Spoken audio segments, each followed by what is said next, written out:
आज बनाएंगे बघारे बैंगन। बैंगन का सालन बनाने के लिए हमें चाहिए बैंगन आधा किलो, खाने का तेल 1.5 कप, ज़ीरा 1 खाने का चम्मच, मूंगफली 2 खाने के चम्मच, सफ़ेद तिल 2 खाने के चम्मच, खोपरा 2 खाने के चम्मच, प्याज 1 अदद,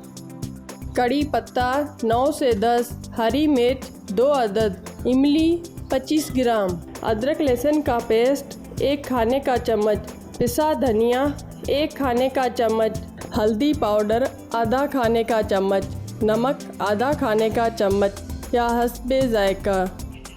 तिल, कोपरा, मूंगफली, प्याज, हरी मिर्च, हरा धनिया मिक्स करके पेस्ट बना लें। तेल में मसालों की खुशबू करने के लिए हमें चाहिए तेल 1.5 कप,